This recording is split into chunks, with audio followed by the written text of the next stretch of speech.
Hello. हाँ अच्छा, भेजो अंदर।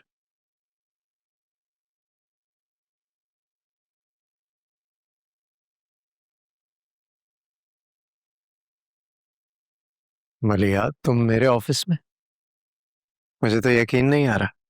यकीन तो मुझे भी नहीं आ रहा behzad। बेटे की मोहब्बत में तुम मेरी मजबूरियों को इस तरह से नजरअंदाज कर दोगे। समझा नहीं मैं। मैंने तुम्हें मना किया था कि निम्रा के बाबा से बात मत करना, तो फिर तुमने निम्रा से उनका नंबर क्यों मांगा?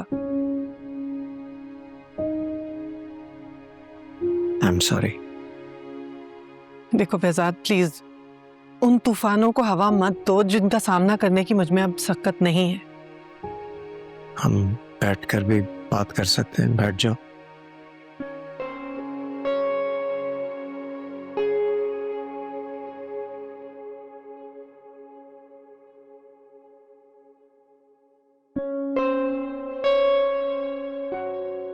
मैंने वाकई मानी की मोहब्बत में निम्रा को कॉल की थी, लेकिन मेरा मकसद तुमसे कुछ छुपाना नहीं था मलिया।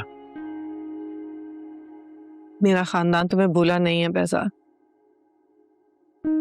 निम्रा और मानी की मोहब्बत की खबर अगर किसी को हो गई तो हमारा माजी उधेड़ के हमारे सामने रख दिया जाएगा। कितनी अजीब बात है, इतने साल एक दूसरे के बगैर गुजारने के बाद भी हमें अपने खानदानों का खौफ है। तुम्हें नहीं लगता कि अब हमें सिर्फ अपने बच्चों का सुख सोचना चाहिए? सुख सिर्फ मनचाहे को हासिल कर लेना ही तो नहीं होता।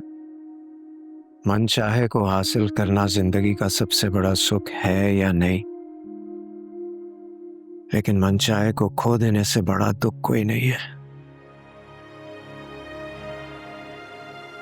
वक्त हर दुख का मदावा कर देता है behzad। नहीं करता हर दुख का मदावा, मैं जानता हूं ये।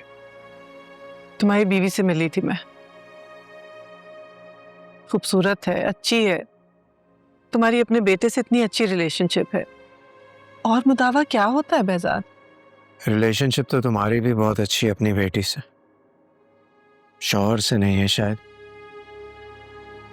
वरना तुम उसे अपनी बेटी के हक में तो कन्विंस कर ही लेती।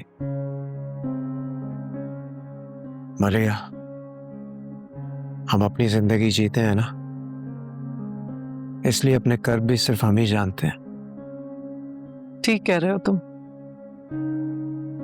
अपने अपने कर्म चूंकि सिर्फ हम ही जानते हैं, तो उनका बोझ भी हमें ही उठाना चाहिए।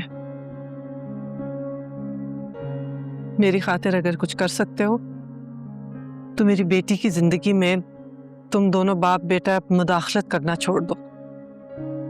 मेरी इस इल्तिजा को उतना ही सीरियसली लेना जैसे इतने सालों पहले मेरे कहने पे हमेशा के लिए लौट गए थे।